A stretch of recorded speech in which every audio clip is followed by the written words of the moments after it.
손실극복 프로젝트 나만 믿고 따라와 2부 시작하겠습니다. 네. 오늘 문서진 대표님 그리고 이호석 PB님과 함께하고 있고요. 2부에도 빠른 종목 진단과 함께 또 히든카드 추천 종목까지 기다리고 있으니까요. 또 중간에 CPI 발표도 있으니까 1시간 집중해서 함께해 주시길 바라고요. 종목명 매수가 비중 남겨주시고 전화상담 02-325-8200번, 325-8200번 열어두겠습니다. 네, 자 53,000원까지 갔다가 내려가서 다시 4만 원대를 회복하는 오늘 모습을 보여줍니다. 컴투스 홀딩스 보도록 하겠는데요.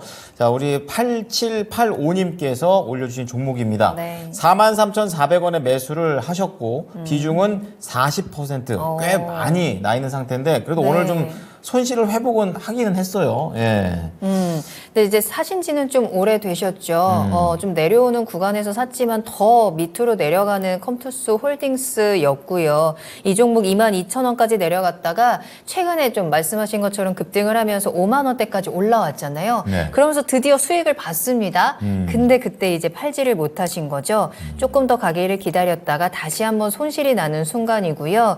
이제 비트코인 ETF 승인에 대한 기대감 좀 가지고 계신 것 같아요. 이 부분이 그래도 컴투스 홀딩스 주가를 조금 더 움직여주지 않을까. 지금부터 어떻게 대응해야 되는 건지 찾아보겠습니다. 이런 전에 가격이 계속 아른아른하실 텐데요. 그럼요. 자, 문서진 대표께서는 투자 의견 어떻게 가져가세요? 저는 매도 이야기 드리도록 하겠습니다. 매도. 자, 매도. 이호석 PB는요? 네, 저는 보유인데 비중 네. 축소 의견 드리겠습니다. 비중 축소. 자, 그럼 문서진 대표부터 매도에 대한 근거 좀 들어보겠습니다. 다들 아시는 것처럼 컴투스 홀딩스는 뭐 한창 이제 그 NFT 네. 이슈가 있을 때 많이 갔었던 종목입니다. 플레이 투 언이라고 해가지고 그 많은 분들이 좀 뭐 속았다고 하면 그렇지만 너무 포장지만 보신 것 같아요. 포장지만. 네, 그게 제가 무슨 이제 말이지? 그거 한창 그거 나올 때 제가 이제 뭐 유튜브 채널이나 그때 당시에 제가 라디오를 또 출연하고 있을 때라서 아, 네네. 네. 그때 이제 계속 그 말을 많이 했거든요. 플레이 투 언이 새로운 게 아니다. 우리 하던 거 하는 거. 왜냐하면 그냥 이미 게임은 현금화가 가능해요. 아이템 거래가 되거든요. 그렇죠. 원래 그러니까 뭐 게임을 하면서 돈을 버는 이거 원래 됩니다. 그리고 결국에는 그리고 그 단순히 돈을 벌기 위해서 쉽게 말하면 게임을 하면 그 게임 자체가 재미가 없어져요. 맞아요. 예. 그리고 이제 속된 말로 그 이제 전문 용어긴 한데 쌀먹이라고 하거든요. 쌀먹? 그러니까 이제 돈 안 쓰고 아. 그냥 이제 그것만 조금 노리려고 하는 그런 유저들 보고 쌀먹이라 해요. 네네. 그러니까 쌀먹 유저들이 많아지면 또 그만큼 게임의 완성도나 이런 이게 좀 떨어집니다. 그래서 기존에 돈을 많이 쓰던 유저들이 다 떠나버리거든요. 그러니까 그런 게 이제 나올 거라서 이게 전혀 새로운 게 아닌데 뭔가 NFT를 뭔가 이렇게 터트리기 위해서 이슈를 만드는 것 같다. 제가 그때도 말씀을 많이 드렸는데 어쨌든 그렇게 해서 지금 한번 확 큰 시세 나오고 지금 꺾였는데 그러면 NFT가 다시 한번 커질 것이냐라고 하면 네. 비트코인이 어쨌든 현물 그 ETF 승인이 되면서 비트코인 가격의 상승은 저는 추가 상승 여력은 충분히 있다고 봅니다. 네. 그런데 이게 비트코인이 상승한다고 해서 대부분이 그러면 나머지 알트코인 또 예전처럼 뭐 가자 할 것이냐라고 하면 그건 쉽지 않다라고 봐요. 그래서 상승의 한계는 있을 것 같습니다. 다만 어쨌든 지금 현재 비트코인 이 현물 ETF 승인에 대한 모멘텀이 확 죽지는 않을 것 같아서 수익은 내고 나올 수 있을 것 같아요. 그래서 45,000원 정도까지는 반등을 일단 해서 그 정도 오면 절반은 저는 매도를 하셨으면 좋겠어요. 그게 제가 보기엔 비중이 많으시더라고요. 40%면. 예. 맞아요. 예. 그리고 나머지 20%는 한 5만 원까지 오면 익절하셔서 그러니까 청산하시고 다른 쪽으로 가시는 게 맞지 않을까라는 게 제 개인적인 생각입니다. 손절가는 그럼 어떻게? 손절가는 생각하세요? 35,000원 오면 저는 매도하셨으면 좋겠어요. 전체 다 네. 매도하고 알겠습니다. 자, 사실은 저도 이 플레이 투 언에 대해서 이게 게임을 안 해보신 분들은 그게 새롭게 느껴지는데 게임을 약간 조금 해봤다. 많이 좀 깊이 좀 들어가 봤다. 네. 저는 뭐 대표님 민저 씨거든요. 네. 저 같은 경우에 이제 블리자드 거 했었었는데 그때도 그 현금 이렇게 팔아가지고 다 했었어요. 네, 원래 다 했었어요. 그래서 없는 게 순간, 아니었어요. 순간에 너무 얘기하니까 그때 되게 갸우뚱했던 기억이 그래요? 있었습니다. 자, 어쨌든 간에, 문선인 대표의 매도 의견 좀 들어봤고요. 이호석 PB는 갖고 있긴 갖고 있는 건데, 이제 비중을 좀 줄이자. 어제 좀 약간 부정적인 느낌이 살짝 묻어 있습니다. 좀 자세히 들어볼게요. 네, 이거는 어떻게 보면 뭐 매도하고 비슷한 의견이라고 좀 생각을 하고 있는데요. 아까 그 문서진 대표님 말씀하셨던 내용 거의 대부분 동의를 하거든요. 이게 쌀먹이라는 게 게임에서 쌀 사 먹는다는 건데, 그 쌀먹이라는 것이 원래 게임에서도 하고 있었던 부분들이었기 때문에, 그 플레이 투 원 게임이라는 것 자체가 기존에 하고 있던 그 개념에서 뭐 이제 특별하게 달라지는 건 아닌데, 아무래도 이 주식 시장에서 바라볼 때는 굉장히 좀 새로운 개념이기 때문에 조금 더 이제 그 가치가 부각되는 효과도 있었을 것이고요. 그 플레이 투 원 게임의 좀 단점이라고 하면 그 쌀먹을 노리는 사람들이 많아지면 많아질수록 그 경제가 붕괴가 되거든요. 경제 밸런스가. 그래서 똑같이 플레이를 하더라도 예전만큼 돈을 더 못 벌게 되는 그런 상황들이 좀 생기기 때문에 이 시스템 자체가 완성되어 있다라고 조금 보기 힘들다는 점도 좀 생각을 해야 될 것 같습니다. 그래서 컴투스 홀딩스를 플레이 투 원과 관련한 게임과 관련해서 좀 엮어서 생각을 한다라고 하면 투자 매력이 상대적으로 좀 떨어진다라고 얘기를 해야 될 것 같아요. 그런데 조금 저는 다른 포인트에서 얘기를 해볼 부분이 있다라고 생각을 하는데요. 현재 컴투스 홀딩스가 코인원의 지분을 약 38% 정도 보유를 하고 있는 상황이거든요. 그 말은 즉슨 이제 코인원 거래소죠. 거래소 지분을 38% 가지고 있다는 것은 거래소가 돈을 버는 것은 그 가상화폐의 가격이 상승하거나 가격이 변동성이 커져서 거래 대금이 늘어나면 그 수익을 가지고 오는 개념이잖아요. 그래서 시장에서 뭐 우리 기술 투자라든지 위지트라든지 거래소와 관련되어 있는 기업들이 주가가 상승하는 그 영향을 받게 되는데 컴투스 홀딩스도 비슷한 관점에서 조금 접근을 해볼 수 있다라는 점을 말씀을 드리겠습니다. 그리고 지금 일단 저도 같은 의견인 게 비중이 40%인데 비중이 조금 많지 않은가라고 생각을 하고 있거든요. 그래서 비중 축소 의견을 드리게 되었는데요. 목표가와 손절가를 오늘 제시를 해드릴 테니 그 가격에 좀 맞추어서 좀 운용을 하셨으면 하는 마음입니다. 우선 목표가는 48,000원이거든요. 이 종목 시세가 난다라고 했을 때 지금 시점에서 매물이 가장 많은 구간이 이제 48,000원 정도로 생각을 해주시면 되기 때문에 48,000원 매수가보다는 약간 위겠죠. 그래서 어느 정도 일부는 차익 실현 하실 수 있을 거다라고 좀 생각을 하고 있고요. 손절가는 32,000원, 이제 32,000원에서 120일 이동평균에서 아래쪽으로 내려가는 가격에서 손절을 하시는 게 좋겠다 생각을 하는데요. 비중 축소 의견 같이 드렸던 이유는 뭐냐면요. 만약에 이 종목에 대해서 계속 가지고 가고 싶으신 마음이 있으실 수도 있어요. 만약에 조금 더 이제 뭐 베팅을 한다라고 했을 경우에는 40%가 아니라 여기서 절반, 20% 정도만 한번 가져가 보시고 나머지 20%는 비슷한, 만약에 게임주가 아니라 뭐 가상화폐 관련주라고 하더라도 투자할 종목들이 대상이 굉장히 많고요. 게임주라고 놓고 보더라도 투자할 대상이 좀 더 많다라고 생각하거든요. 그렇기 때문에 40%를 좀 나누어서 좀 수평 이동해서 분배해서 투자하시는 게 어떤지 그 부분까지도 한번 같이 말씀드리겠습니다. 네. 자, 오늘 관련해서 컴투스 홀딩스에 대한 두 분의 의견, 뭐랄까, 경험치에서 느껴지는 깊이 있는 그런 내용들 나오고 있습니다. 자, 두 분의 의견 정리를 좀 해드리도록 하겠습니다. 자, 우선 문서진 대표께서는 컴투스 홀딩스 매도 의견을 주시면서 목표가 5만원, 손절가 35,000원이고요. 그리고 이호섭 PB는 보유긴 한데 약간 이제 비중 축소입니다. 그러니까 거의 좀 매도 쪽에 가까운 그런 보유의 내용이라고 보시면 되겠고, 목표가 48,000원, 손절가 32,000원이니까 사셨던 가격보다는 어쨌든 수익을 내실 수 있습니다. 잘 내시고 다른 더 좋은 종목으로 갈아타셨으면 좋겠습니다. 네. 자, 나만 믿고 따라와 스피드 종목 진단, 실시간 종목 진단으로 다시 한번 달려가 보도록 하겠습니다.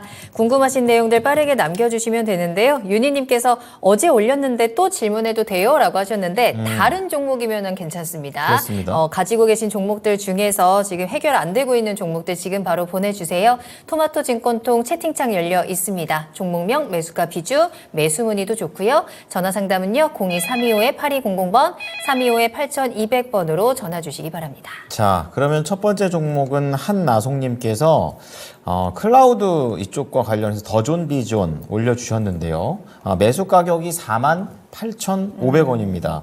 지금은 좀 앞자리가 깨고 내려온 그런 상황인데요. 최근에 아주 급등하는 모습을 보여줬었고, 사셨던 가격을 이제 주봉으로 보면 저 지점입니다. 저 이후로는 계속해서 부진하네요. 계속 부진한 흐름들을 좀 보여주고 있고, 다행히 비중이 그렇게 크진 않습니다. 8%의 비중을 담고 계시는데, 이것마저도 추가 매수를 계속 해가지고 만든 가격이 48,500원이라고 말씀하셨으니까 더 높다는 얘기죠. 어떻게 대응해야 될지 알아보도록 하겠습니다.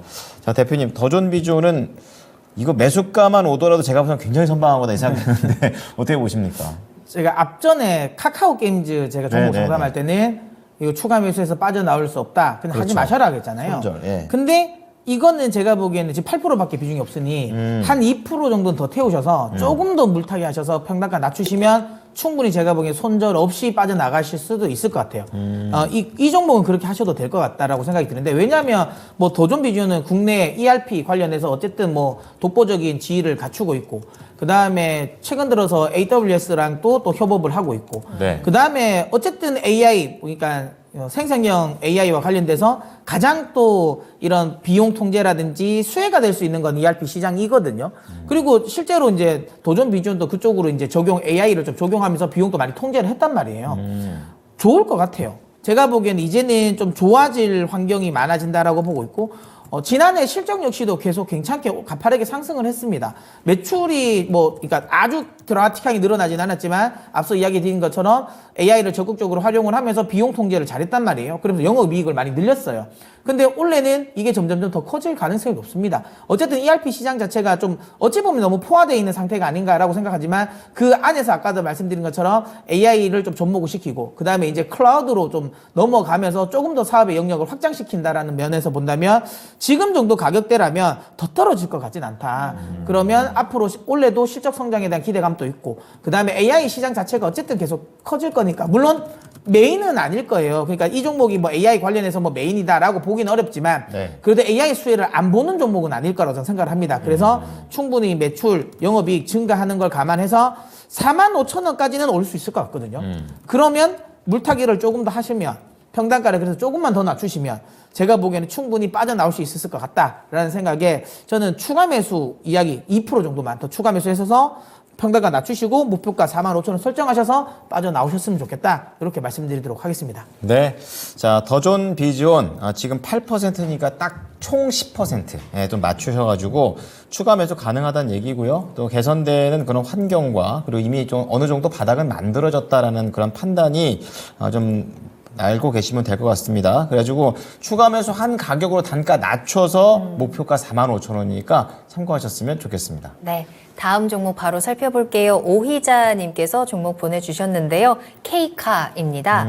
매수하신 가격은 12,150원이고요. 비중 10% 가지고 계시네요. K카가 급등 이후에 조금 내려오죠. 반등 이후에 내려오는 상황이고, 지금 10,000원 선이 조금 간당간당한 부분인데, 시장자님은 추가 매수를 해서 좀 대응을 하고 싶다라는 마음도 함께 보내주셨습니다. 이호석 PB님, K카 지금 추가 매수 괜찮을까요? 네, 추가 매수 가능하다라고 말씀을 먼저 드리겠습니다. 우선 K카 아시겠지만은 중고차 거래 플랫폼을 이제 운영을 하고 있고요. 현대차가 이제 중고차 플랫폼 시장에 뛰어들게 되면서 오히려 이제 많은 우려감들이 좀 존재는 했었거든요. 그렇지만은 오히려 현대차는 좀 더 프리미엄 쪽의 측면에 가깝다라고 하면 그 외의 플랫폼들은 오히려 가격 경쟁력 차원에서는 조금 더 메리트가 있다 정도로 조금 생각을 해볼 수가 있을 것 같고요. 중고차 같은 경우 이제 결국은 이제 고금리죠. 금리가 많이 높아진 환경에서는 차량을 이제 판매하는 것이 조금 상대적으로 판매량이 좀 줄어들 수밖에 없는데, 올해부터 그런 부분들이 좀 개선될 수 있다는 여지가 있다는 점, 좀 생각을 해보면 나아질 여지가 있다라는 거 말씀을 같이 한번 드려보겠습니다. 근데 또 이제 제가 오늘 매수를 해도 좋겠다라고 말씀을 드리는 이유는 차트에 있는데요. 보시면 지금 오늘 이제 60일 이동 평균선까지 현재 내려와 있는 상황이거든요. 60일 이동 평균선까지 내려와 있기 때문에 지금 시점에서 매수를 해서 오히려 반등을 조금 노려보는 것도 충분히 가능하겠다라고 해서 말씀을 드리는 겁니다. 근데 지금 10%라고만 돼 있는데 현재 보유 비중을 몰라서 제가 그런데, 지금 아마 제 생각에는 10% 가지고 계시고 10% 좀 추가하는 거라고 생각하고 말씀을 드리는 거고요. 만약에 목표가로 종목을 좀 잡는다라고 하면 지금에서 한 단기적으로 봤을 때는 전 고점이죠. 전 고점인 이제 13,000원 부근까지 한번 목표가를 잡을 수 있을 것 같고요. 조금 더 길게 놓고 본다면 15,000원까지 열려 있거든요. 그렇기 때문에 이번에 매수를 하시고 짧게는 13,000원, 길게는 15,000원까지 조금 기다려 보셨으면 좋겠다는 점까지 같이 말씀드리겠습니다. 네, 추가 매수하시면 충분히 수익으로 나오실 수 있을 것 같네요. 목표가 13,000원, 조금 더 길게 보면 15,000원까지 수익을 좀 더 키워보시는 것도 함께 조언 드렸습니다. 네. 자, 이번에는 전화. 오늘은 전화를 아주 많이 주셔서 감사합니다. 그러네요. 네. 자, 시청자님 안녕하십니까? 네, 안녕하세요. 네. 어떤 종목 궁금하세요? 키다리 스튜디오 네. 매수가 6,450원에 10%예요. 네. 지금 6,000원이 좀 아슬아슬한 그런 모습인데, 최근에 작년 11월에 한 3,900원 찍고, 그다음부터는 좀 슬슬 올라오고 있는 그런 구간이긴 합니다. 자, 키다리 스튜디오에 대해서 어떤 게 가장 궁금하셨어요? 요즘에 조금 이렇게 올라오는 것 같아서. 맞아요. 예. 네. 그래서 추가적으로 목표가나 언제 이런 거. 팔아야 될지. 네, 알겠습니다. 가격 전략 좀 자세하게 좀 잡아드려 보겠습니다. 문서진 대표 연결해 드릴게요. 네. 네, 반갑습니다, 시청자님. 네, 반갑습니다. 네, 그 키다리 스튜디오는 어쨌든 웹소설, 웹툰을 기반으로 하는 회사지 않습니까? 근데 이제 웹툰, 예. 네, 웹툰 관련 이 플랫폼 중에서는 굉장히 좀 이 니치합니다. 그러니까 쉽게 말하면 약간 매니아층을 공략하는 회사라고 보시면 돼요. 우리가 뭐 대체적으로 많이 알고 있는 뭐 네이버 웹툰이라든지 카카오라든지 뭐 이런 쪽은 사실상 좀 이렇게 저변이 좀 확대되어 있는 이런 웹툰들이 IP가 많은데, 키다리 스튜디오 같은 경우는 뭐 봄툰이라든지 나머지 이제 이 키다리 스튜디오에서 나오는 웹 소설 같은 경우는 그러니까 그러니까 일부 여성들, 좀 매니아틱한 여성들을 중심으로 형성되어 있는 플랫폼이에요. 그러면서 그 웹툰을 가지고 이렇게 굿즈를 팔아서 수익을 많이 내거든요. 그러니까 이게 뭔가 이 흔히 말하는 이 고객을 저변을 확대시켜서 돈을 벌 수 있는 회사가 아니라, 그 매니아층들을 얼마나 많이 과금을 시켜서 돈을 벌냐, 이게 중요한 건데, 최근 들어서 어쨌든 굿즈 사업이 잘 됩니다. 이게 뭐 저는 개인적으로 그 사업을 이해는 못하지만, 그래도 그런 이 웹툰에 나오는 이 남자 주인공을 이제 굿즈화 해가지고 그걸 꼭 자신의 진짜 남자친구인 것처럼 이렇게 하는 게 많아요. 그게 근데 굉장히 잘 팔린답니다. 그래서 그쪽 관련 사업을 열심히 하고 있고요. 그리고 이게 단순히 이제 우리나라뿐만 아니라 중동이라든지 중국, 그다음 일본으로 또 많이 또 넘어갔어요. 그래서 그쪽 관련 부분에서도 계속 사업을 많이 하고 있습니다. 다시 한번 말씀드리지만 대박을 낼 수 있는 이런 구조의 사업 IP는 아닙니다. 뭐 혹시라도 이 키다리 스튜디오를 그 IP를 보셨으면 아실 건데요. 대중적으로 뭔가를 이렇게 확 끌 수 있는 IP는 아니거든요. 그래서 제가 보기에는 그건 아닌 것 같고, 다만 아까도 계속 강조드리지만 매니아층을 통한 과금을 높게 할 수 있는 지금 이 사업 구조는 만들어 놨어요. 그리고 어쨌든 유럽이라든지 중동, 중국으로도 일단 진출을 한다라는 거 긍정적으로 봅니다. 그리고 어쨌든 웹툰 관련 부분도 계속 지금 IP와 관련된 부분에 있어서 계속 시장에서 또 관심도를 많이 줘요. 물론 다시 한번 말씀드리지만 키다리 스튜디오의 IP가 뭐 드라마나 아니면 이런 애니메이션으로 만들어질 것 같지는 않은데, 뭐 그래도 어쨌든 전체적인 이쪽에 산업 자체에 멀티플이 올라갈 수는 있거든요. 뭐 그런 관점에서 본다면 키다리 스튜디오는 손실 안 보고 나올 수 있으실 것 같아요.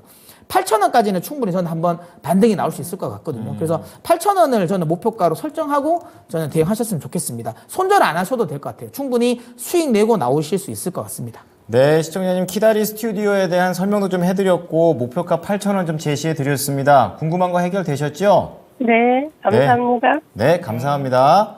네, 키다리 스튜디오였습니다. 네, 다음 종목 바로 넘어가 볼까요? 뚱이 언니님께서 반갑습니다 라고 하시면서 성우하이텍 진단 신청하셨고요. 매수하신 가격은 1,800원이고 비중 20% 가지고 계시네요.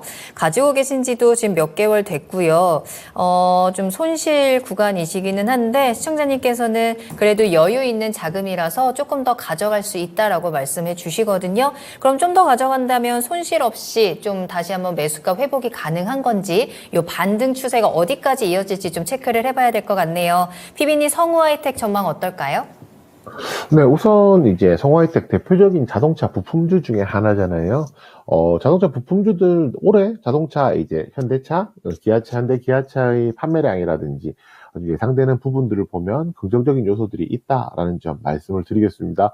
그리고 시청자분께서 애초에 이제 여유 있는 자금이다라고 말씀을 해주셨기 때문에 1,800원 정도의 가격은 사실은 뭐 무리 없이 기다릴 수 있는 가격이라고 조금 판단이 되거든요.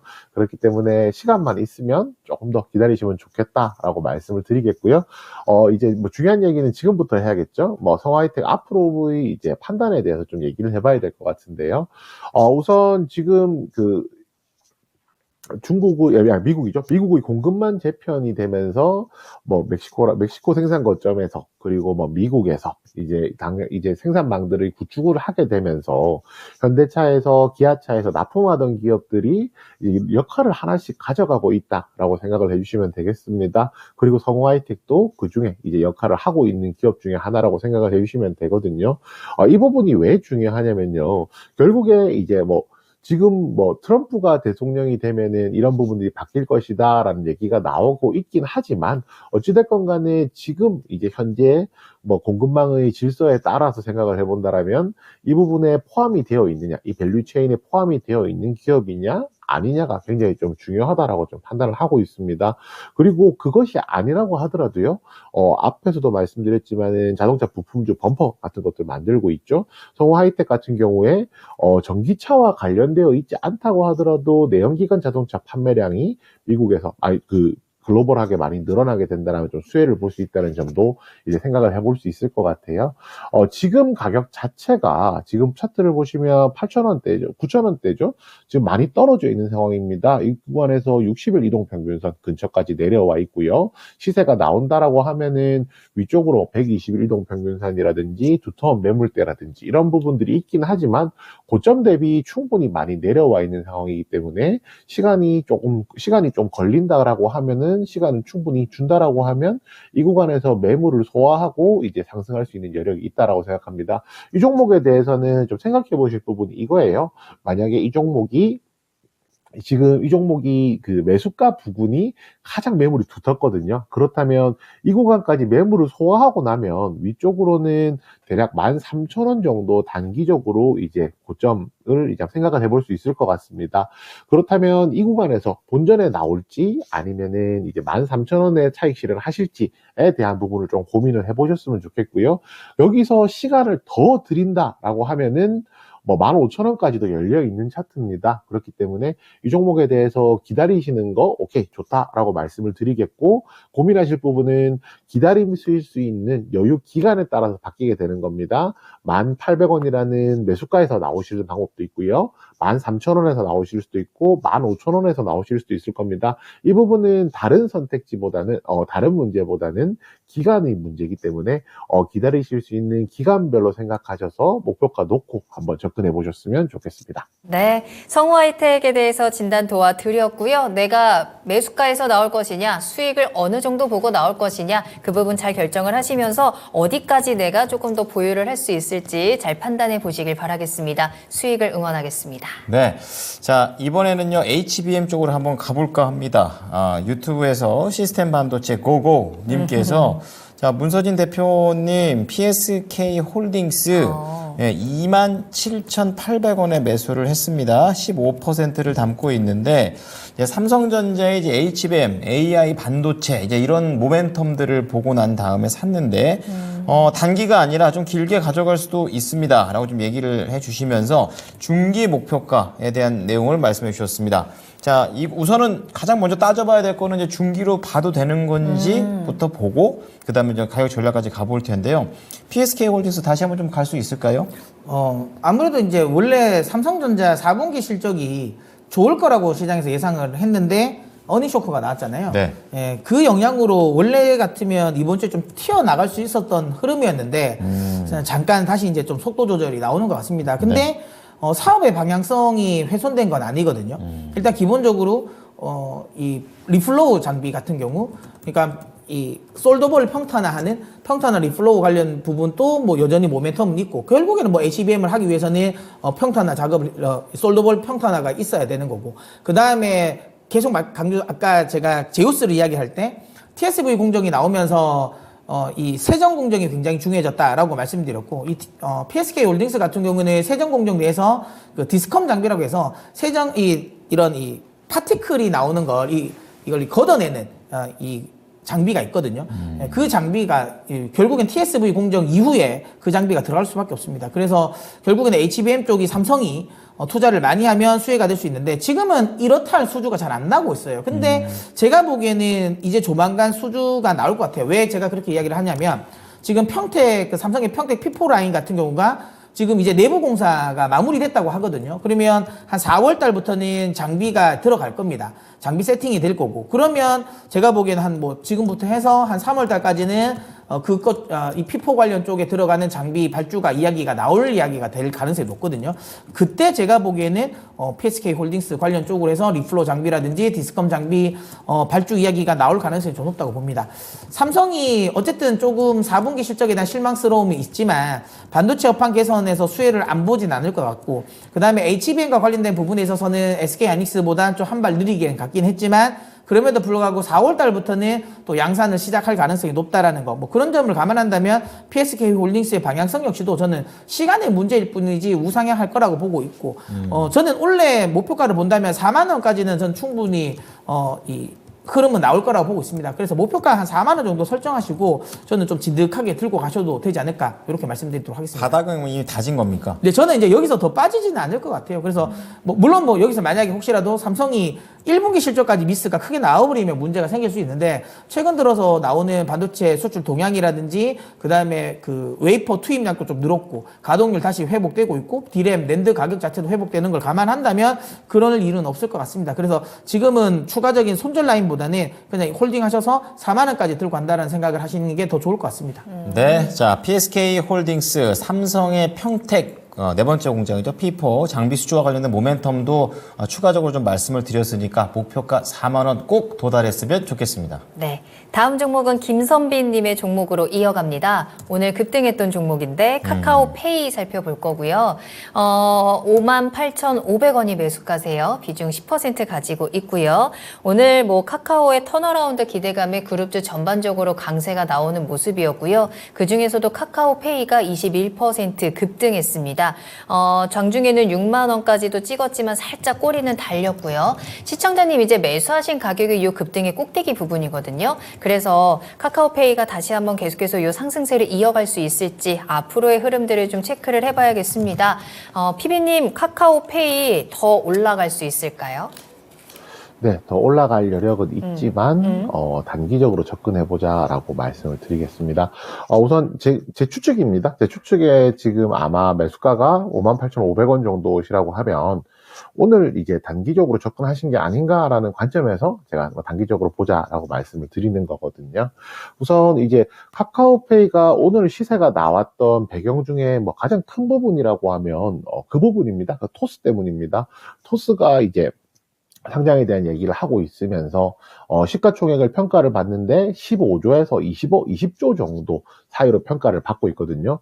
그런데 지금 카카오페이의 시가총액이 오늘 상승해서 한 7조 7천억 정도 지금 나오고 있습니다. 그러면 지금 뭐 토스를 낮게 보고 카카오페이를 오늘 상승한 부분을 비교를 해도 두 회사가 약 2배 정도 차이가 난다는 건데, 실제로 매출이라든지 이런 부분을 비교를 했을 때는 이렇게 차이가 날 이유가 없다라는 관점에서 키 맞추기 하는 관점에서 좀 시세가 이제 분출됐다 보시면 되거든요. 그렇지만 이제 좀 정밀하게 따져서 저희가 얘기를 하면 결국은 토스라는 기업은 그 실적에 대한 부분도 있겠지만은 상장을 함으로써 상장을 하게 될 것이라는 이제 그런 기대감까지도 반영이 되어 있는 이제 가치라고 좀 생각을 해야 될 것 같고요. 카카오페이는 이미 상장을 했고 거래가 되고 있기 때문에 지금 실적에 맞는 얼추 맞는 이제 가격대를 평가받는다라고 보면 될 것 같습니다. 그렇게 놓는다고 보면 이 두 종목 사이에 키 맞추기가 약간 이게 뭐 되는 일인가? 가능한 일인가? 라고 좀 생각을 해주시면 될 것 같아요. 그래서 이제 결과적으로 얘기를 하자면, 네, 카카오페이는 지금 시점에서 제일 중요한 것은, 6만원대가, 죄송합니다. 예. 6만원대까지입니다. 지금 6만원대 매물이 굉장히 두껍거든요. 결국은 이 종목을 보유를 하고 계시는 거는 가능한데, 만약에 6만원대 매물벽을 소화하고 추가적으로 상승할 수 있는지를 조금 기다려 보셔야 될 것 같습니다. 그렇기 때문에 카카오페이 같은 경우에는 지금 현재 매물벽 돌파하는 게 중요해서 조금 지켜보셨으면 좋겠고요. 결국은 토스로 인해서 이벤트가 나온 부분에 대해서는 단기적으로 주가를 변동시킬 수 있는 요인이 되거든요. 그렇기 때문에 들고 기다리시면서 매물 소화를 할 수 있는지, 매물 소화를 하게 된다라고 하면은 위쪽으로 7만 원까지도 열려 있는 상황이기 때문에 매물 소화를 한번 기다려보자. 그리고 충분히 매물이 소화가 되고 이 시세가 뭐 단기적으로라도 하루 이틀 더 분출된다라고 하면 목표가 7만 원 놓고 한번 접근해 보자. 그렇게 말씀드리겠습니다. 네, 카카오페이입니다. 이 토스 모멘텀도 조금 계속해서 좀 확인하시면서 가져가셔야 될 것 같고요. 지금 시점에서 조금 더 상승할 수 있는 여력은 있습니다만 6만 원을 뚫고 올라가는지는 확인이 필요합니다. 올라간다면 7만 원까지도 열려 있다라는 점 참고하시기 바랍니다. 네. 자, 주요 경제 지표 발표가 됐습니다. 소비자 물가 지수와 관련해가지고 네. 지금 쭉 한번 봤는데 헤드라인은 예상치를 상회했고 전월 대비해서도 올라가는 모습을 보여줬고 그리고 근원 소비자 물가 지수는 딱 예상치에 부합하는 정도입니다. 그러니까 전달하고도 똑같고 예상치에도 부합하는 느낌. 그리고 고용은 또 견조하게 나온 것으로 지금 나오는데 문서진 대표님 이렇게 되면은 뭐 금리 인상 쪽으로 조금 더 뭐 인상을 하는 건 아니겠지만 그쪽으로 조금 더 인하가 기운다. 좀 늦춰지나? 아, 근데 이제 해석의 여지는 있을 것 같아요. 왜냐하면 네. 12월 자체가 또 연말 쇼핑 시즌이다 보니까 네. 조금 더 물가가 올랐을 수도 있다라고 생각이 들거든요. 그냥 계절적인 또 요인도 있을 수 있어가지고 예. 그리고 어쨌든 코어는 물론 시장 예상치는 조금 더 상회하긴 했지만 어쨌든 이 전년 동기 대비 그러니까 이전보다는 일단 11월 달보다 더 낮아졌잖아요. 그렇죠. 전반적으로. 예, 예. 뭐 이런 거 보면 제가 보기에는 그냥 이연령 비연령일 것 같긴 해요. 그러니까 시장을 올리려면 그냥 뭐 연말 호가다, 뭐 단기적일 거다라고 생각할 것 같고 그거 아니라 만약에 이제 좀 시장을 좀 끌어내릴 거면 인플레이션에 대한 우려감이 있을 거다라고 생각합니다. 이게 뭐 인플레이션이 재반등할 정도로 아주 강력하게 뭐 강하게 나왔다 소비가 그러지는 아니 그러니까 물가가 그렇게 나오는 건 아닌 것 같습니다. 일단은 조금 더 본장에서 개장하는 거 분위기를 봐야 판단이 또 되지 않을까. 다만 지금 이 미국채 시장 같은 경우도 딱 발표되고 나서는 바닥에서 확 올랐거든요. 지금은 또 살짝 윗꼬리를 달고 있어요. 그런 걸 보면 조금 더 판단을 해야 되지 않을까라고 뭐 일단 채권 시장에서도 그렇게 생각하는 것 같습니다. 제가 보기에는 너무 아직까지 이걸 가지고 시장이 엄청나게 급락하겠지 이렇게 생각할 필요는 없을 것 같아요. 네, 뭐 다우지수하고 나스닥 선물도 지금 계속 큰 변동 없이 보합권에서 등락하고 있기 때문에 아직까지는 시장의 해석을 조금 더 기다려보고 연속성이 또 다음 달까지도 이어질지 알아보셔야 되겠습니다. 네. 자, 이어서 다음 종목 가볼 텐데요. 김정희 님께서 삼성 SDI를 올려주셨습니다. 예, 큰 종목 올려주셨는데 58만 원에 사셨네요. 예, 높게 사셨네. 그렇습니다. 손실이 좀 크시네요. 그렇습니다. 근데 이게 안타까운 게 더 올라가려는 그런 기류가 지금까지 좀 안 나오는 것 같아서 더 아쉬운데요. 20%를 담고 계십니다. 손절을 못해서 여기까지 지금 이제 같이 와버린 그런 상황인데요. 추가 매수도 가능하다고 얘기를 하셔가지고 최대한 좀 빨리 털고 싶으시다라는 좀 생각도 좀 듭니다. 자, 삼성 SDI. 자, 이 셀업체와 관련해서 좀 알아보도록 하겠습니다. 대표님 어떻게 보십니까? 일단 비중이 이미 20% 의식이기 때문에 굳이 추가 매수는 안 하셨으면 좋겠다. 그런데 지금까지 버티셨다면 손절도 안 하셨으면 좋겠다. 네. 라는 생각을 합니다. 우선 조금 보유. 더 인내하셨으면 좋겠다는 생각이 듭니다. 물론 지금 당장 1분기 안에 반등을 줄 것이냐 쉽지는 않을 것 같다. 왜냐하면 4분기 이번에 오늘 또 나왔던 이제 수출 반도체 배터리 셀 판매를 보면 굉장히 이제 부진합니다. 그래서 4분기도 실적이 안 좋겠지만 1분기도 실적은 안 좋을 것 같아요. 그러면 지금 4분기, 1분기 모두 실적이 안 좋을 거라는 우려감이 분명히 셀 업체들에게는 있어요. 그렇기 때문에 조금 제가 보기엔 여기서 급격하게 올라가기는 쉽지는 않다라고 보고 그래도 셀 업체 중에서는 그래도 마진 방어를 잘 하고 있는 게 그나마 삼성 SDI거든요. 예. 그래서 이걸 또 선택하셨기 때문에 손절은 할 필요는 없다라고 보고요. 어쨌든 그래도 이 실적 부진과 관련된 부분 그리고 재고 조정과 관련된 부분이 마무리되는 시점은 그래도 3분기 정도부터는 다시 저는 턴을 할 거라 보거든요. 하반기부터는. 근데 이제 주가라는 건 항상 좀 선행성을 띠잖아요. 네. 그러면 3분기 실적 시즌 발표 시즌에 주가가 오르는 게 아니라 그 전에 오를 것 같아요.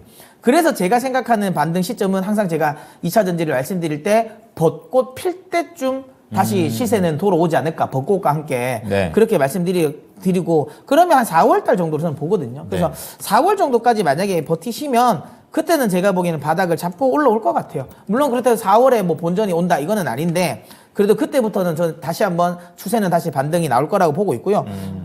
지금 매수가가 지금 58만 원. 58만 원이면 거기까지는 충분히 갈 것 같아요. 제가 보기에는 물론 이게 다시 뭐 75만 원까지 갈 것이냐 장기적으로 보면 갈 수도 있다.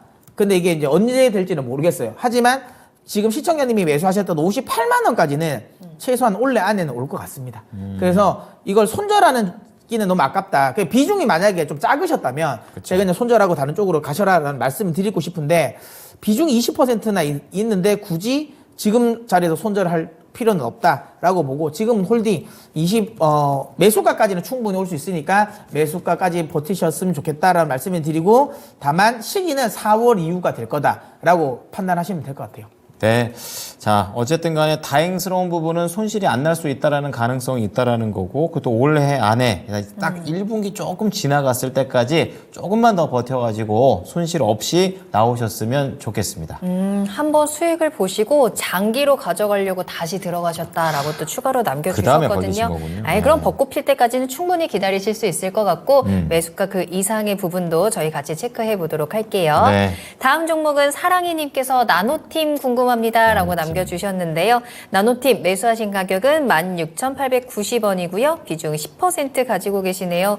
아, 차트가 계속 좀 바닥권에서 크게 움직임이 없습니다. 횡보하고 있는 구간이고 시청자님께서도 좀 많이 답답하실 것 같아요. 피비님, 이 나노팀은 어떻게 해야 움직일까요? 이 종목 어떻게 대응하면 돼요? 네, 우선 이제 시장에서 2차 전지가 핫했던 게 작년 상반기였죠. 그렇기 때문에 작년 상반기 이후로 생각을 하면 대부분의 2차 전지 관련주들이 지금 나노팀처럼 차트가 서서히 흘러내리고 최근에 좀 횡보하면서 바닥을 다지우는 형태가 나오고 있습니다. 이것은 이제 뭐 다른 나노팀만의 문제는 아니고 시장에서 2차 전지 업종이 예전만큼 관심을 못 받고 있기 때문에 생기는 이제 전반적인 차트 형태라고 생각해 주시면 될 것 같아요. 그런 부분에서 저희가 놓고 얘기를 한다라고 하면 결국은 나노팀이라는 종목이 올라오는 것은 시장에서 2차 전지와 관련된 내용들이 얼마나 많이 부각받고 관심을 받느냐가 좀 중요하다라고 생각하거든요. 그 부분에 대해서 좀 기다릴 필요가 있는데 이제 뭐 2차 전지가 뭐 보통 이런 얘기도 많이 하거든요. 뭐 그 1년 전에 그 전해에 부각받았던 테마는 그 다음 해에는 부각받지 못한다라는 얘기도 하는데 저는 꼭 그렇다고는 생각하지 않습니다. 결국에는 미래 전동화라고 저희가 부르죠. 이제 자동차를 전동화하는 과정에서 앞으로 시장이 확대된다든지 거기에 들어가는 부품이라든지 소재가 많이 필요해지는 것도 맞기 때문에 그 이전처럼 이제 그 주력 테마가 되지는 못할 수도 있겠지만은 어느 정도 상승에 대한 여지가 남아 있다는 점에서 조금 더 나노팀에 대해서 기다릴 수 있다라고 좀 생각을 하고 있습니다. 종목을 조금 더 안으로 들어가서 세부적으로 저희가 조금 얘기를 해보자면요, 그 전기차에 들어가는 전기차 배터리용 열 관리 소재를 이제 최초로 국산화를 했거든요. 그래서 뭐 기아라든지 뭐 다양한 이제 기업, 기아라든지, 한원 시스템, LG화학, 이런 회사들에 공급을 하고 있고, 또 이제 테슬라, 포드, 리비안, 이런 다양한 기업들에도 공급이 되고 있다라는 겁니다. 이런 소재를 만드는 기술만 친다라고 하면은 굉장히 이제 뭐 주목받을 만한 종목인데 사실 시장에서 크게 관심을 못 받았던 거는 워낙 이제 양극재가 좀 강했다라고 좀 생각해 주시면 될 것 같고요. 이 종목에 대해서 다른 부분보다 이 부분을 말씀을 좀 드려보자면 2024년 실적 기준으로 추정했을 때 PER이 한 35배 정도 나오고 있거든요. 그런데 보통 이제 국내에 있는 LNF라든지 코스모 신소재, 첨보 같은 이제 2차 전지 소재 관련주들과 비교를 하면 그 회사들이 평균 PR이 120배 정도 나오는 거 생각하면 상대적으로는 좀 저평가되어 있는 종목 중에 하나다라고도 표현을 할 수 있을 것 같습니다. 그렇기 때문에 이 종목에 대해서는 조금 더 기다림의 시간 가지자 말씀을 드리겠고요. 차트를 보고 조금만 더 말씀드릴게요. 지금 보시면은 지금 현재 가격에서 매수가 주황색 선 그어놨거든요. 매수가까지 가면 충분히 도달할 수 있는 거리입니다. 왜냐하면 위쪽으로 시세가 나왔을 경우에 그 저항으로 작용할 수 있는 부분들이 없거든요. 오히려 위쪽에 121선 자리를 하고 있기 때문에 조금 더 기다려 볼 만한 여지가 있다라고 말씀드리고요. 이 종목에 대해서 조금 더 보유를 하신다라고 하면 매수가 이상으로 시세가 나오게 될 텐데, 대략적으로 이제 조금 더 길게 놓고 얘기한다면 한 24,000원 정도까지 상승 여지가 있다라고 말씀을 드리겠습니다.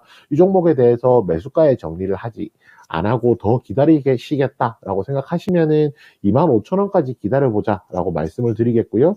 여기서 추가적으로 한 가지만 더 말씀드리자면, 아무래도 나노팀이라는 종목이 상대적으로는 이제 2차전지 업종 내에서도 굉장히 좀 핵심, 이제 중심에 있는 종목은 아니라고 조금 생각을 하거든요. 그렇기 때문에 만약에 매수가까지 왔을 때 조금 더 핵심 종목으로 양극재 쪽으로 옮겨보자라고 생각을 하신다면 수평 이동도 가능하다는 점 같이 말씀드리겠습니다.